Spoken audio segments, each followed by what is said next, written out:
샬롬, 우리 주님 앞에 나아갑시다. 각 가정에서 그리고 예배당에서 우리 그 선자리 속에서 성삼위 하나님 앞에 온 마음을 다하여 예배하길 원합니다. 내가 지을 새 하늘과 새 땅이 내 앞에 항상 있는 것 같이 너희 자손과 너희 이름이 항상 있으리라. 여호와의 말이니라. 여호와가 말하노라. 매월 초하루와 매 안식일에 모든 혈육이 내 앞에 나와 예배하리라. 하나님은 영이시니 예배하는 자가 영과 진리로 예배할지니라. 아멘.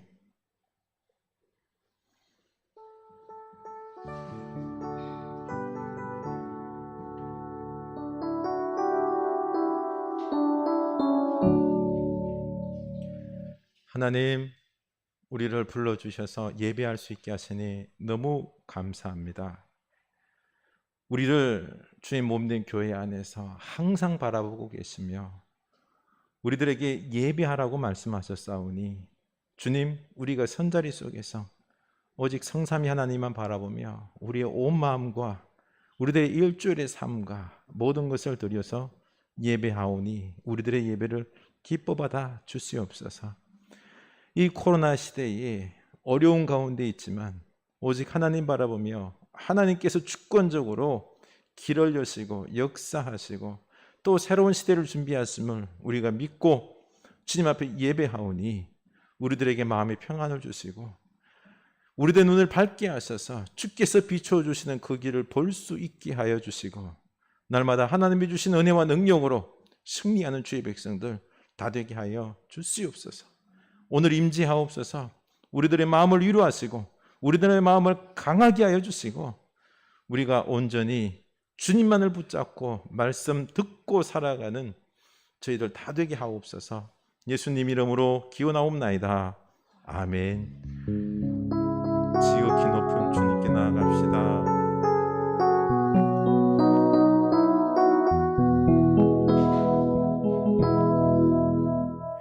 지극히 높은 주님의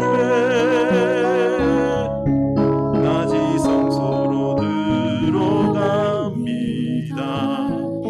세상의 신을 벗고서 주 보좌 앞에 엎드리리.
계시는데 여러분 가정 속에 찬송하는 내가 있는 이곳에 주님께서 임재해 계십니다.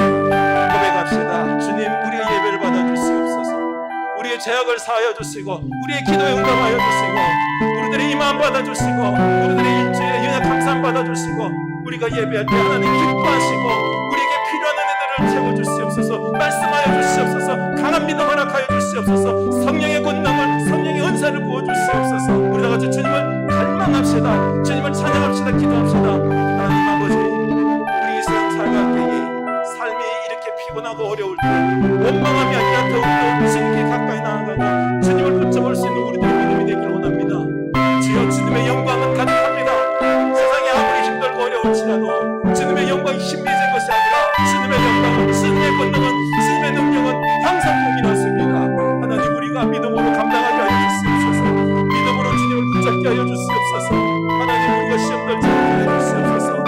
우리의 눈을 들게 하소서. 하나님을 보게 하소서. 우리의 눈을 우리 말씀에 깊게 보게 하여 주시옵소서. 하나님 말씀을 듣게 하여 주시옵소서. 우리가 더욱더 주님을 바라보며 기도하게 하여 주시옵소서. 찬송하게 하여 주시옵소서. 우리와 함께 하시는 주님을 만나게 하여 주시옵소서. 주님의 은혜로, 주님의 능력으로 살아가는 우리들의 인생 되기를 원합니다. 오늘 이 예배 중에 임재하여 주시옵소서. 기도하는 사님 기도하십니다.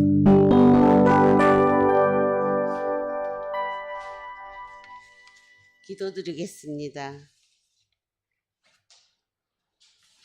저희들의 생명의 근원이 되시는 하나님 아버지, 성령의 은혜로 저희들 이 예배를 드리게 하셨사오니 호리아 산상에서 독자를 바쳤던 아브라함의 순종이 있게 하는 거룩한 산제사를 드리는 예배되게 하옵소서.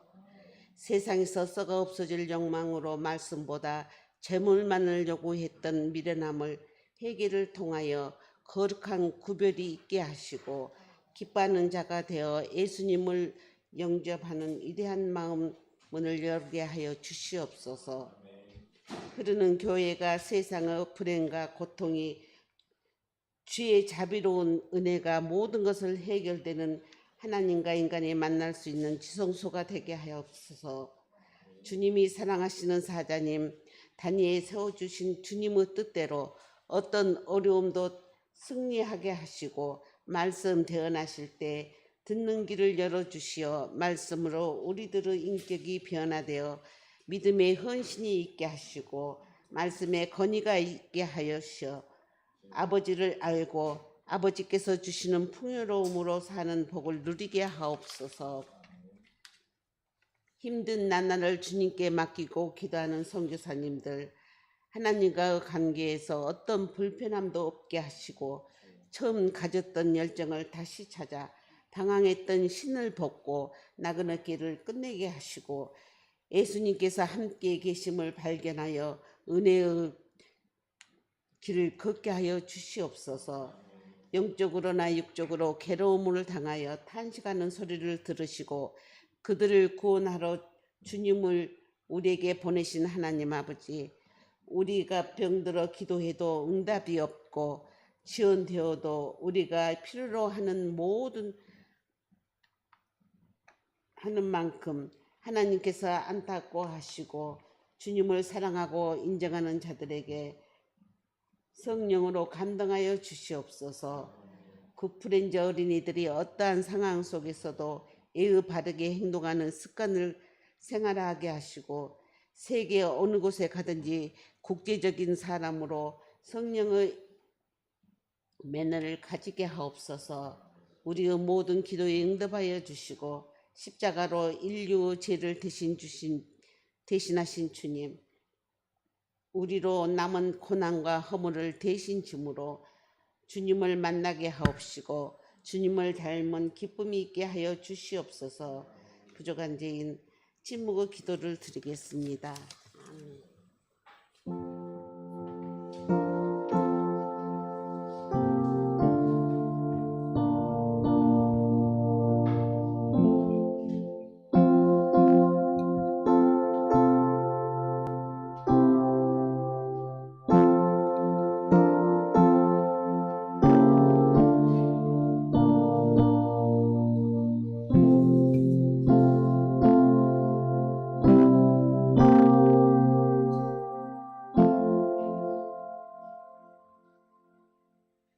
예수님 이름으로 기도합니다. 아멘. 이 시간 주님 앞에 봉헌하시겠습니다.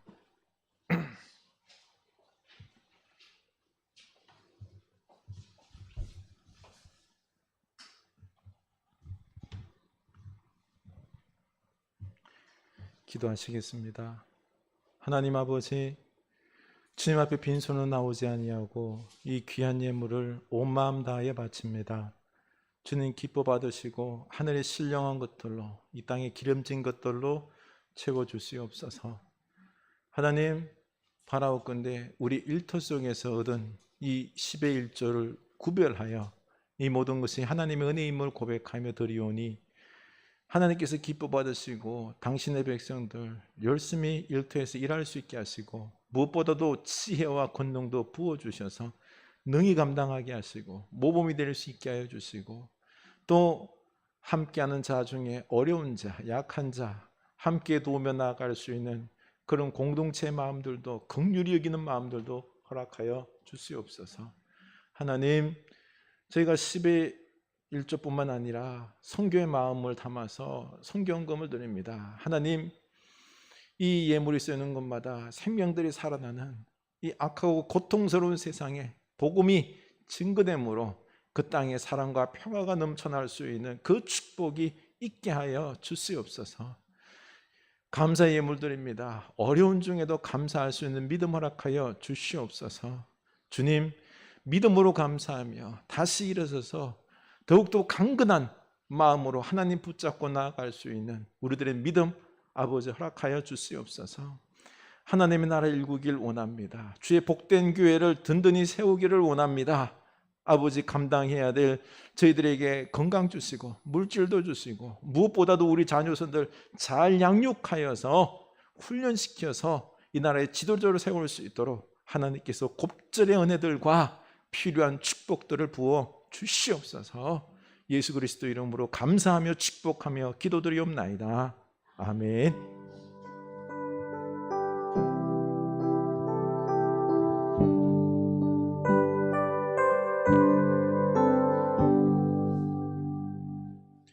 아멘. 우리 하나님 말씀 보겠습니다. 이사야 66장입니다. 1절에서 5절입니다. 이사야 66장 1절에서 5절입니다.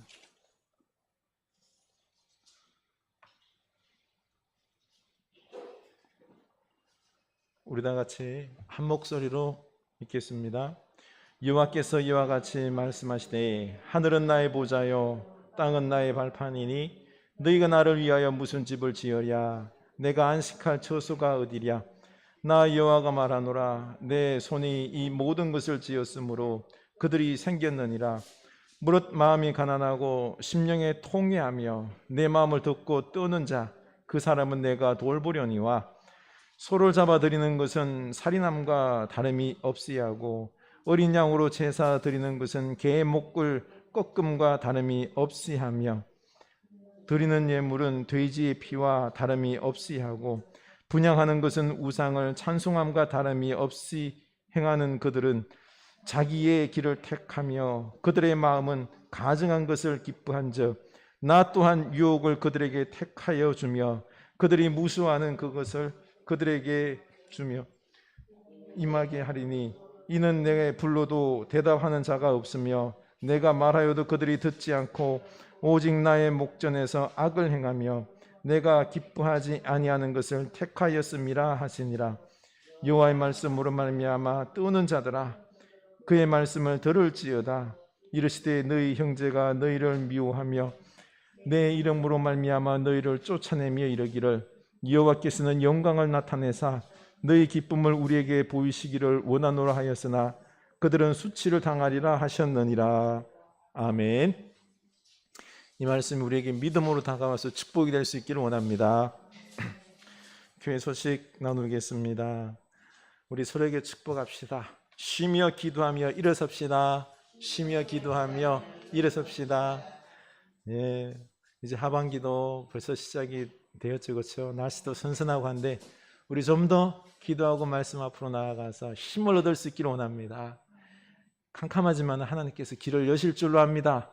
우리 주님과 함께 올 한 해를 관씌워 주시옵소서. 우리 지난 시편 65편 11절 너무 귀한 말씀, 주의 은택으로 한 해를 관씌워 주옵소서. 우리 올 한 해 주님께서 면류관으로 씌워 주옵소서 기도하는 마음으로 우리가 또 올 한 해를 마무리할 수 있기를 원합니다. 25일 날 우리 이도항 김소영 콩고 선교사님 이제 출국을 하게 됩니다. 위에서 많이 기도해 줄 수 있기를 원합니다. 한국이 천국이래요. 참 아이들 같은 경우는 콩고 가기가 참 마음이 힘들 거예요. 그래도 잘 적응하고 잘 감당할 수 있도록 선교조를 위해서 기도 많이 합시다. 아프가니스탄이 지금 탈레반 정권으로 인하여 또 많은 사람들이 죽고 인권이 유린당하고 있습니다. 저곳에 복음이 들어가야지 해결이 납니다. 우리가 기도를 좀 많이 해야 되겠습니다. 이번 주간 우리가 몸 성전을 건강하고 거룩하게 외워야 될 말씀은 시편 65편 11절입니다. 우리 마무리를 한 해 마무리를 이 말씀으로 붙잡고 감당할 수 있기를 원합니다. 나머지 소식은 주보를 참고해 주시기 바랍니다. 우리 서로 인사합시다. 주님께서 면류관으로 올 한 해를 씌우셨습니다. 주님께서 면류관으로 우리 한 해를 씌우셨습니다. 아멘. 내 힘으로 사는 게 아니라 그렇죠? 하나님의 힘으로 은혜로 면류관 씌워 주시옵소서. 기도하면서 나아갑시다. 오늘 말씀은 이사야 60장, 이사야 마지막 장으로 이 예루살렘 귀환을 앞두고 있는 유다 백성들에게 참 성전, 참 예배가 무엇인지 말씀해 주고 있습니다. 1절 읽겠습니다. 하늘은 나의 보좌요, 땅은 나의 발판이니 너희가 나를 위하여 무슨 집을 지으랴? 내가 안식할 처소가 어디랴? 저 높은 하늘 위에 앉아서 땅을 발판 삼고 있는데, 그렇죠?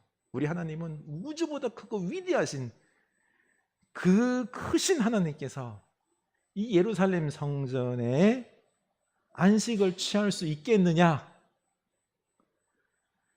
취할 수 있어요, 없어요? 성전이 감당을 못해요. 성전에 집착하지 말라는 겁니다.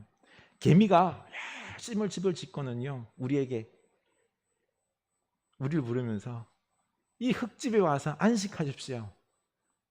말이 돼요, 안 돼요? 안 되잖아요. 그거랑 똑같습니다. 2절, 나 여호와가 말하노라. 내 손이 이 모든 것을 지었으므로 그것들이 생겼느니라. 무릇 마음이 가난하고 심령에 통회하며 내 말을 듣고 떠는 자, 그 사람은 내가 돌보려니와. 하나님은 너희들이 잘 지었다라고 생각하는 예루살렘 성전에 거하기를 원하는 것이 아니라 너희들이 마음이 가난하고 통회하는 심령을 원하신다고 말씀하십니다. 우리의 마음을, 우리를 원하신다는 것입니다. 하나님은 우리가 예배당이든 가정이든 우리가 선자리 속에서 통회하는 심령으로, 뭡니까? 가난하고 통회하는 마음. 우리들이 연약하잖아요. 우리가 죄악되잖아요. 주여 우리를 용서하소서, 연약한 우리를 붙잡으소서, 주님의 은혜만 있어야 됩니다 하는 갈급한 마음으로 다가와서 예배하는 그 마음을 원하신다 하는 것입니다. 우리 이런 가난한 마음으로 예배하는 여러분 될 수 있기를 원합니다. 하나님은 그 예배를 원하는 거죠.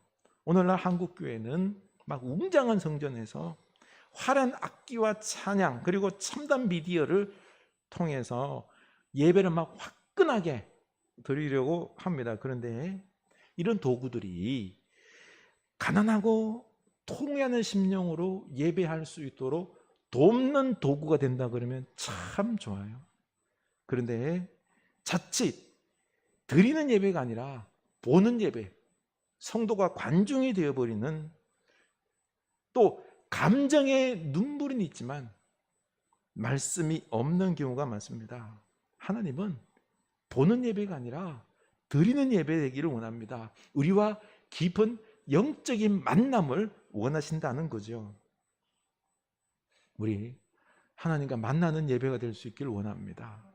3절, 소를 잡아 드리는 것은 살인함과 다름이 없이하고 어린 양으로 제사 드리는 것은 개의 목을 꺾음과 다름이 없이하며 드리는 예물은 돼지 피와 다름이 없이하고 분향하는 것은 우상을 찬송함과 다름이 없이 행하는 그들은 자기의 길을 택하며 그들의 마음은 가증한 것을 기뻐한 적. 지금 유다 백성들은 귀환하면은 그 웅장한 예루살렘 성전을 재건해서 그곳에서 소와 양과 염소와 온갖 제물을 드리며 제사하는 것을 막 꿈꾸고 있는 거죠. 그 제물들이 태워져서 연기가 막 하늘에 올라가면은 하나님께서 기뻐 받으실 것이다 라고 상상했던 것입니다. 그런데 너무 그것에 집착하지 말라는 거예요. 가난한 마음과 말씀에 순종하지 않는 제사는 다 가증한 것이다. 흠없는 제물로 하나님께 제사를 드리는 것이 참 가장 아름답고 위대한 행위라고 생각을 했는데 마음과 말씀에 순종함이 없는 이런 제사는 뭐와 같다고요? 살인행위, 개 몫을 끊는 야만적인 행위, 돼지 피를 뿌리는 더러운 행위, 이것에 지나지 않는다는 것입니다. 충격인 거죠. 충격인 거죠. 예루살렘 성전이 거룩하고 성대한 제사가 이 별 의미 없는 행위가 될 수 있다라고 말씀하고 있는 것입니다. 근데 사실 바벨론 포로로 끌려와서 유다 백성들은 예루살렘 성전이 아니라 회당에서 각 지역에 있는 작은 회당에서 제사 중심이 아니라 뭐요? 말씀 중심의 예배를 드려왔습니다. 오직 예루살렘 성전만이 아니라 너희가 서 있는 곳에서 드리는 그 예배를 하나님은 받았던 거죠. 만약에 오늘날에도 그렇죠. 유대인들이 예루살렘 성전에서 막 동물을 잡아서 제단에 피를 확 뿌리고 막 동물을 막 태워요. 매캐한 냄새가 온 하늘을 진동을 합니다. 이렇게 제사하면 현대인들이 뭐라 그럴까요? 혐오스러운 종교행위라고 생각할까요? 아니면 거룩한 종교행위라고 생각할까요? 불완전한 예배인 거죠. 완전한 예배는 뭐죠? 그래서 예수님께서 오셔서 완전한 예배를 이루셨죠.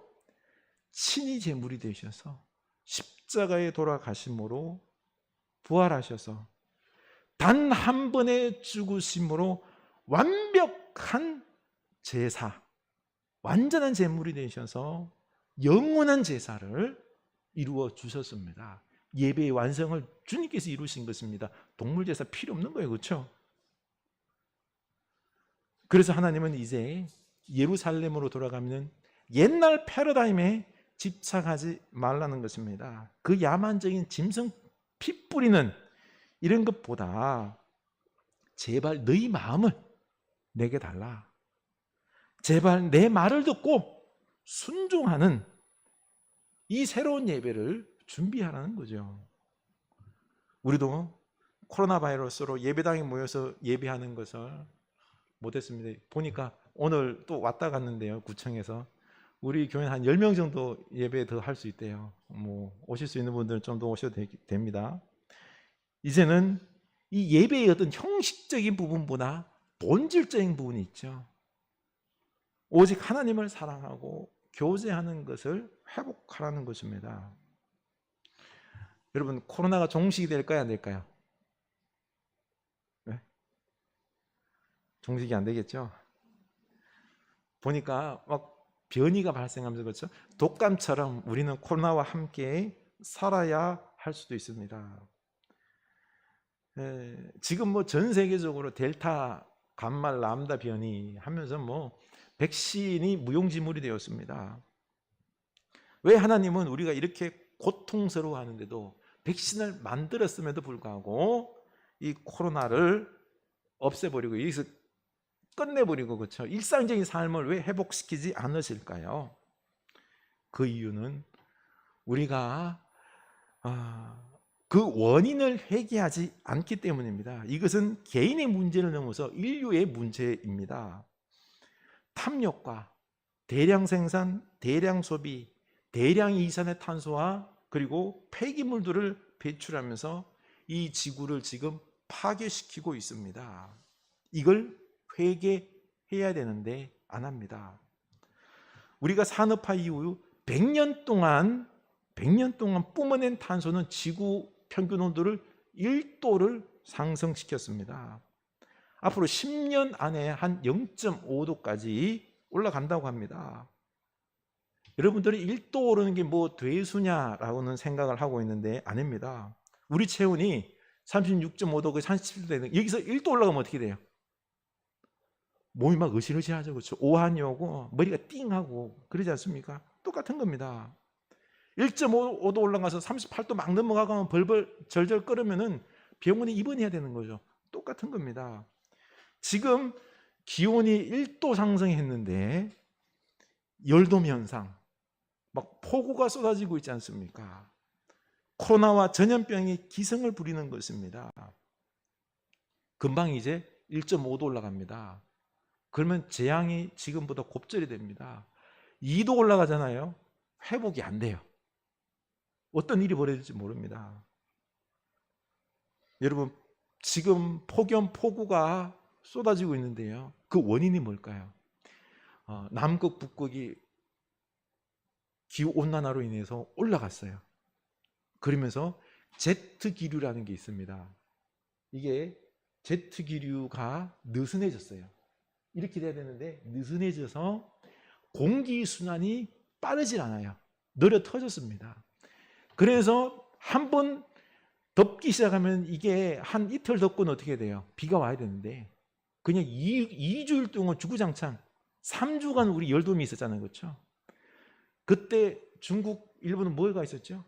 밑에는 어마어마한 빗덩어리가, 구름덩어리가 일주일 동안, 2주일 동안 1000mm 이상 비를 막 쏟아붓지 않습니까? 그리고 미국을 비롯하여서 많은 나라에는 열돔 현상이 몇 주간 화재가 나고 장난 아니었죠. 그리고 또 폭우도 쏟아지고 이게 다 뭐 지구온난화, 기후변화 때문에 발생한 것입니다. 이런 물난리, 불난리가 나면은 무슨 일이 벌어질까요? 식량 생산이 떨어집니다. 식량 대란이 이게 가장 큰 문제입니다. 10여 년 전에 러시아에 그 추위가 급작스레 오면서 식량이 확 줄었어요. 그러자 밀가루 가격이 70% 폭등하면서 주변 못 사는 나라에서 문제가 생겼어요. 그때 폭동이 일어났는데 그게 아랍의 봄, 모로코, 이집트 그때 난이 일어났죠. 그렇죠? 가장 크게 난이 발생한 데가 시리아입니다. 백성들이 못 살겠다고 난민이 되어서 탈출했죠. 그 400만 명. 그 중에서 우리가 기억나는 중에 이태리의 해안가에 죽은 3살 배기 쿠르디 그 영상이 있죠. 얼마나 마음 아파요. 이런 일이 발생하는데요. 이 400만 명의 시리아 난민들을 그 잘 사는 유럽이 받아들이는 것 갑론을박하면서 결국에는 겨우 받아들였지만은 영국 같은 경우는 우리 못해 하면서 유럽 연합을 탈퇴해 버렸습니다. 400만 명도 이런데 이 기후로 인하여서 식량 대란이 생기면은요 한 1억 명 정도, 1000만이 아니에요. 1억 명 난민이 생기고 폭동이 생기면은 어디서 감당할 거예요? 좀 더 지나면은 7억이 난민이 생기는 것입니다. 끔찍한 일들이 전쟁이 벌어질 것입니다.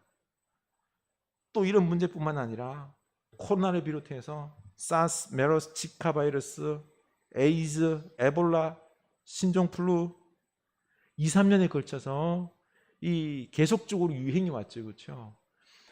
신종플루 2009년에 그 팬데믹이 전 세계에 일어난 이후에 10년 만에 이렇게 코로나가 발생했습니다. 이렇게 그 주기가 점점 빨라지고 있습니다. 지금 학자들이 제일 두려워하는 바이러스는 저기 영구 동토층 있죠. 북극 밑에. 거기 안에 동토층이 녹고 있습니다.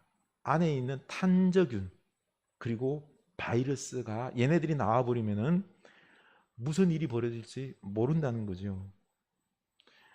우리는 마스크를 벗고 살 수 있을까요? 벗고 살 수 없을 수 있습니다. 지금 우리에게는 재앙이 막 계속해서 내리고 있습니다. 왜 그럴까요? 저는 한 주간 고민을 하면서 떠오른 생각이 바벨탑이 떠올랐습니다. 기후 문제와 코로나의 원인은 바벨탑 사건처럼 인간들이 산업화를 통해서 대량 생산, 대량 소비로 최고의 행복을 추구하며 잘 살겠다라고 했는데, 그리고 과학과 기술의 발달로 거대의 도시를 막 형성하면서 최고로 좋은 아파트에서 그렇죠, 행복을 인간의 힘으로 누릴 수 있다라고 했습니다. 이런 교만이 싹 텄습니다. 더욱 성공하려고 경쟁해서 남을 이기려 하고 했는데 그 남은 결과는 뭐죠? 패배한 자, 인간들의 상처, 그리고 대량 쓰레기와 폐기물과 그리고 대량 탄소 배출입니다. 결국 코로나 바이러스가 이 도시화, 밀집된 인구, 비행기를 통해서 전 세계로 삽시간에 확 퍼지면서 바이러스는 창궐을 했잖아요. 그렇죠? 제일 위험한 곳이 어디요? 밀집해서 사는 도시입니다. 이제 또 남북극 빙하가 막 저렇게 녹아제끼면은 10년 안에 부산이 있죠. 대도시들이 태반이 다 어디 있어요? 해안가에 있어요. 뉴욕, 상하이, 수많은 도시들이 물에 잠깁니다. 네, 심각해지겠죠, 그렇죠? 바벨탑 사건에서 인간이 하나님만큼 높아지려고 하자 하나님께서 내린 벌이 뭐죠? 은혜의 혼란입니다. 다시 말해서 이거는 서로 간의 소통이 안 된다는 거예요. 지금 사람들 간의 소통이 됩니까?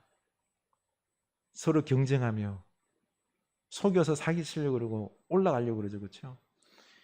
그리고 이 이기적인 욕심 때문에 많은 인간들은 서로에게 고통을 주고 또 다른 피조물, 자연들에게도 소통하나요? 걔네들 자연들 신경 안 쓰잖아요.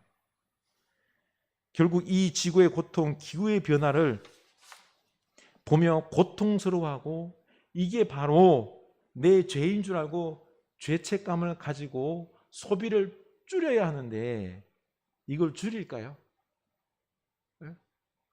남의 고통을 바라보면서 소비를 줄일까요? 독일, 그다음 보세요.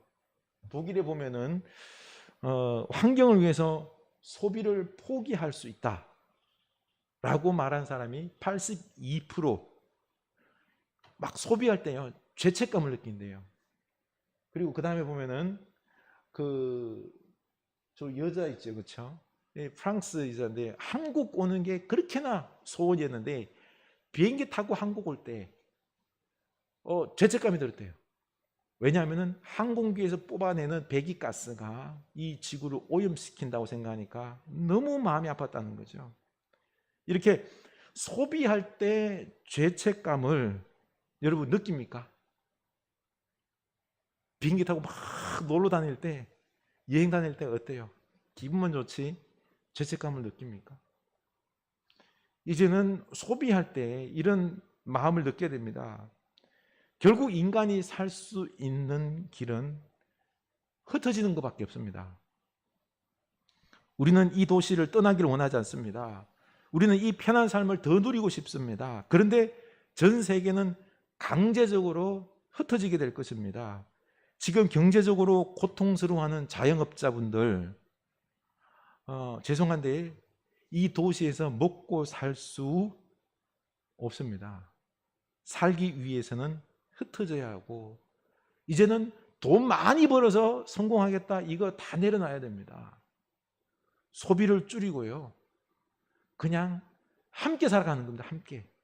인간들만 함께가 아니라 자연까지 모두가 함께 살아가는 돌봐주는, 사랑하는, 나눠주는, 결국 하나님의 말씀 진리대로 사랑과 나눔, 정의의 삶을 살아야지만이 우리는 살아갈 수 있어요. 안 그러면 어떻게 해요? 다 죽어요. 우리가 고치지 않고 지금처럼 막 쏟아내고 소비하고 하면은 다 죽습니다. 하나님은 이번 코로나의 고통 속에서 새로운 시대를 준비시키고 있습니다. 예루살렘 성전 중심처럼 교회 건물 중심의 신앙을 내려놓고 많이 모여서 웅장한 예배보다는 작은 가족이 모일지라도 하나님과 영적으로 소통하고 말씀과 사랑으로 서로 소통하는 교회를 이루라는 것입니다. 이제는 하나님과 이웃과 자연 만물과 소통할 줄 아는, 사랑할 줄 아는, 책임질 줄 아는 그런 사람을, 하나님을, 그런 진짜 그리스도인을 만들어 가는 것입니다. 이 소통하는 제자가 이 세상을 살릴 수 있는 거죠. 사실 하나님께서 이 지구 살립니다. 인간들 욕심, 소비 욕구 내려놓을 수 있을까요? 여러분, 이 소비 욕구 내려놓을 수 있겠어요? 이 탐욕 내려놓을 수 있겠어요? 못 내려놔요. 지금 코로나 바이러스 이거 억제한다고 딱 잠갔더니 어떻게 합니까? 밤에 모여가지고 몰래 그 문 잠가놓고 술집에서 술 먹고 놀고 얼마나 많이 합니까? 그렇죠? 이 욕구를 내려놓을 수가 없는 겁니다. 그래서 하나님께서 이런 인간의 탐욕과 대량 생산 소비의 이런 성공의 욕구를 사이버 공간으로 가상현실 세계로 옮겨갈 것입니다. 오늘날 새롭게 대두되는 것이 메타버스입니다. 버스가 도로 위에 달리는 그 버스가 아니라 메타는 가상, 초월이라는 단어이고요. 버스는 유니버스, 현실 공간, 세계, 이것과 합쳐진 단어예요. 그래서 가상 현실 세계, 이 가상 세계와 공상 세계와 현실 세계가 함께 가는 메타버스 시대가 앞으로 올 것입니다. 이제는 가상 사이버 공간에다가 나의 분신 아바타를 만들어 놓고요, 아바타에게 옷도 예쁘게 입히고 또 가상 공간에다 우리 집도 짓고, 그리고 그곳에 우리 사무실도 만들고 미친 짓 하고 앉았네, 그런 생각이 들죠? 아니에요. 그렇게 하면서 나 자신의 어떤 욕구와 그리고 또한 즐거움들을 그곳에서 푸는 거죠. 그곳에서 일을 하는 것입니다. 직장도 그곳에 만들어서 돈도 벌고 소비도 해요. 요즘 구찌 명품 회사가 벌써 가상 공간에다가 제품을 출시를 했어요. 여러분, 지금 이런 사이버 공간에다가 페이스북, 구글, 우리나라에서는 네이버, 카카오, 어마어마한 기업들이 지금 투자를 하고 있는 것입니다. 우리 아이들 온라인 수업 있죠? 온라인 수업도 메타버스 안에서 하게 될 것입니다. 더 재미있게 효과적으로 할 것입니다. 학교 안 갈 수도 있어요. 어른들은 메타버스로 출근해서 바로 집에서 사이버 공간으로 출근을 하는 것입니다. 거기서 일하고요, 돈도 벌고 소비도 합니다. 이 사이버 공간에서 교육과 돈 버는 재미와 소비하는 욕구를 사이버 공간에서 다 채워요. 이렇게 되면은 대량 소비, 폐기물, 쓰레기들이 만들어질까요? 안 만들어질까요? 안 만들어지는 것입니다. 내 안의 욕구를 다 만족시킵니다. 사이버 공간에서. 또 우리는 안경을 쓰면 증강현실이라고 해서 눈으로 막 보는 듯한 사이버 공간이 이게 눈으로 보는 현실적인 모습을 한다는 거죠. 몇 년 전에 포켓몬 게임이라는 게 있었어요. 이걸 게임기를 가져가면은 우리 이쪽 지역에 오잖아요. 그러면 포켓몬 게임이 있죠. 저런 것들이 이 공간 안에 있는 것처럼 딱 보여요. 그러면 얘를 딱 잡으면은 잡는 게임. 현실과 가상이 이렇게 겹쳐서 보일 수 있도록 하는 이런 증강이 있습니다. 그래서 이 증강을 통해서 예배당에서도 그렇죠. 우리 그 증강 현실 속에서 같이 모여서 이렇게 예배도 하는 겁니다. 그리고 그 안에서 서로 간에 대화도 하고 그렇게 예배하고 또 가끔씩 한번 만나서 현실적으로 교회 와서 밥 먹고 예배도 하고 현실적인 만남도 하고 이런 일들이 벌어지게 될 것입니다. 이런 세상이 지금 급속도로 발전하고 있는데요. 코로나를 기점으로 더욱 속도가 빨라지고 있습니다. 포스트 코로나 시대, 새로운 시대, 자연재해와 코로나 대유행으로 사회가 재평성되면서 이제는 사람들이 어떻게 될까요? 흩어져 살게 됩니다. 같이 모여 살면은 두려워요. 코로나 때문에. 그래서 자연이 있는 곳으로 아마 갈 것입니다. 그리고 가상현실 세계가 함께 운영되는 메타버스 시대가 도래하게 될 것입니다. 이런 시대가 믿겨지지가 않죠. 진짜 올까? 그런데 여러분 10여 년 전에 스마트폰 내가 쓰고 그걸 즐길 거라고 생각했나요? 안 했잖아요. 이것도 똑같습니다. 10여 년 안에 이런 메타버스 시대 속에서 우리가 살게 될 것입니다. 그러고 보니까 이게 점점 더 육적이 아니라 영적이 되어 가는 거예요. 사람이 마음과 마음으로 서로 만나야 되는 것입니다. 하나님의 영과 우리의 영이 만나는 것에 관심이 집중이 되는 것입니다. 막 건물 안에서 막 얼굴 보고 눈 보고 만지고 이거보다는 어떤 영적인 신뢰 속에서 마음과 마음으로 만나는 이런 소통, 정직함이 대두되고 있는 거죠. 형식적인 소통은 사람을 공하게 만들 것입니다. 그래서 우리가 하나님께 온 마음을 다하여 예배하고 사람들과도 마음으로 나누는 이런 신앙이 되어야 됩니다. 그래서 여호와의 말씀으로 말미암아 떠는 자들아 그의 말씀을 들을지어다. 2절 5절 두 번이나 강조하면서 하나님의 말씀을 두렵고 떨림으로 듣고 순종하는 이런 예배자를 원하신다는 것입니다. 이제 소나 양을 잡아서 성전에서 짐승 제사하는 그런 예배가 아니라 오직 하나님을 사랑함으로 영적으로 교제하고 그 말씀을 두렵고 떨림으로 받아서 순종하는 신앙으로 준비시켰던 것입니다. 맞습니다. 앞으로 지구온난화로 거대한 재앙과 감염병이 계속 이어질 것입니다.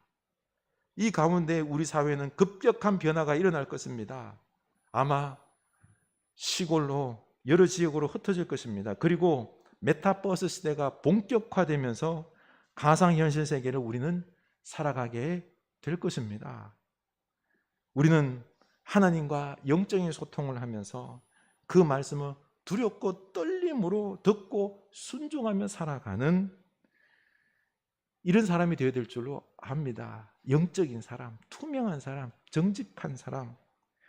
그래서 하나님과 함께 이 악한 세상을 변화시키고 살리기 위해서 그 말씀과 사랑과 정의, 진리대로 살려고 발부둥치는 사람, 이런 사람을 통해서 하나님은 새 시대를 열어가는 줄로 압니다. 그 출발점이 우리 하나님께 영으로 예배하는, 온 마음으로 정직하게 예배하는 예배자가 될 수 있기를 원합니다. 하나님과 소통하는 예배자, 그리고 하나님께 말씀을 듣고는 그 말씀을 두렵고 떨림으로 받아서 이 말씀을 꼭 듣고 순종하고 실천하는 그런 우리가 될 수 있기를 원합니다. 하나님은 우리를 통하여 다른 사람도 살리고 온 우주 자연 만물들을 살려나갈 것입니다. 이 시대를 누가요? 하나님이 만드실 겁니다. 그리고 또한 우리를 통하여서 그 사랑의 역사들을 이루어 가실 것입니다. 우리 찬양합시다. 여호와의 지극히 높은 주님의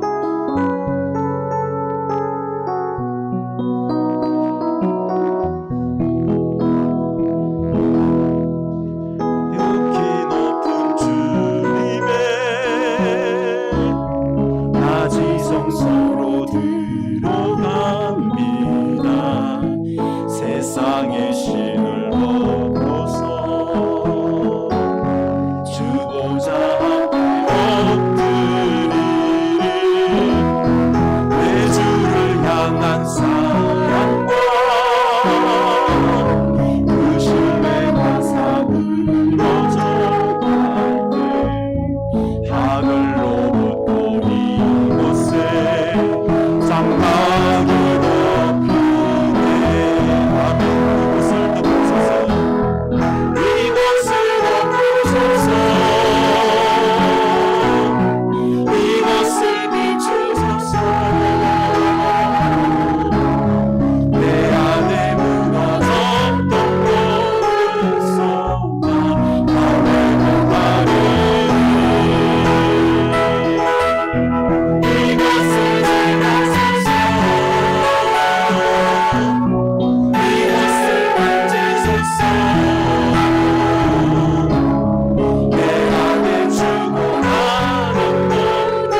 하나님께서 우리가 생각지도 못한 세상 만들어 갈 겁니다.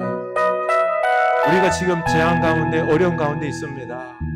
하나님께 맡기고 우리가 다 헤아릴 수는 없습니다. 오늘 제가 설교했지만 이게 다는 아닙니다. 더 놀라운 일들이 벌어지고 할 것입니다만 하나님께서 이루실 줄로 믿고 우리는 먼저 하나님 앞에 예배를 회복해야 되겠습니다. 하나님을 사랑하고 상하고 통회하는 심령으로 하나님을 갈망하며 하나님의 말씀을 소중히 알리는 마음으로 받고 그 말씀대로 살아내는 이 예배자가 되어야 되겠습니다. 가난한 마음, 상한 마음, 주님을 사랑하는 마음, 순종하는 마음 없이 형식적으로 예배하는 그 예배들은 다 가증한 예배라고 말씀하십니다. 우리 이제 진정 하나님과 동행하는, 하나님과 교통하는, 그리고 말씀에 순종하는 예배자 되겠습니다. 오늘 결단합시다. 기도합시다. 하나님 아버지, 우리가 가난한 심령으로 주님밖에 없음을 고백하며 이 어려운 세상 살아갈 때에 우리 힘으로 만들어낸 것이라고는 죄악 때문에 드립니다. 재앙과 멸망과 많은 사람들의 고통, 이런 죄악의 산물들을 바라보면서 이 불안하고 이 너무나도 고통스러운 이런 환경들을 바라보면서 우리의 연약함을 발견할 뿐입니다. 우리 악함을 볼 뿐입니다. 용서해 주시고 하나님, 우리가 이제 더욱더 주님 앞에 무릎 꿇고 예배하며 가난한 마음으로 하나님의 도움을 구하게 하옵소서. 이 세상에 죽을 자는 하나님이심을 고백합니다. 하나님께서 다시 한번 은혜를 베풀어 주셔서 이 재앙의 세상 속에서 새로운 역사를 이루어가 주시옵소서. 끊임없이 지금 베풀어지는 이 재앙의 역사, 주여 코로나의 역사, 감염병의 역사, 하나님 고통당하고 있는 주의 백성들, 그리고 또한 수많은 이 자연만물들, 주께서 새롭게 하소서, 주께서 고치소서, 주께서 세워주시옵소서. 하나님, 우리가 하나님 말씀을 듣고 이제는 순종하기 원합니다. 하나님께서는 이 땅을 살리는, 생명들을 살리는, 구원하는 그 제자를 구하고 있습니다. 하나님의 아들들, 피조물들의 고통을 헤아리고 그 생명을 건널 줄 아는 그 하나님의 아들들을 원하고 계시오니 하나님, 우리가 살 길은 오직 하나입니다. 바로 하나님 말씀입니다. 그 진리의 말씀을 따라 사랑하고 순종하는 우리들 되게 하여 주시옵소서. 하나님 아버지, 주의 사랑하는 백성들, 주님 앞에 오늘 부족함과 더불어서 우리에게 가망 없음을, 우리의 죄악됨을, 우리 인생들이 만들어낸 그 열심들이 교만과, 그리고 또한 그 인간의 활동이라는 게 재앙과 폐허와 고통, 이런 것밖에 만들 수밖에 없음을 고백합니다. 주님만이 우리를 구원할 수 있고 주님만이 이 생명을, 이 지구를 회복시킬 수 있음을 고백하오니 주여 역사하셔서 이 지구와 생명들을 회복시켜 주시옵소서. 하나님, 더욱 우리가 이제는 주님의 말씀을 따라서 이 생명들을 살리는, 구원하게 하는 그 생명의 수호자가 하나님의 아들들이 되어야 되겠사오니 우리에게 말씀하옵소서. 말씀을 온전히 마음에 새기고 순종하는 진리의 사람, 생명과 정의와 사랑의 사람 다 되게 하여 주시옵소서. 지금 우리 주 예수 그리스도의 은혜와 하나님 아버지 크신 사랑하심과 성령 하나님의 감동하심의 역사가 이제 하나님의 사람으로 이 생명을 살리는, 하나님과 소통하고 이 온 우주 만물들과 소통하는 사람 되기로 하지만은 주의 사람 백성들 머리 위에 지금부터 영원까지 함께 하시길 간절히 축원하옵나이다. 아멘.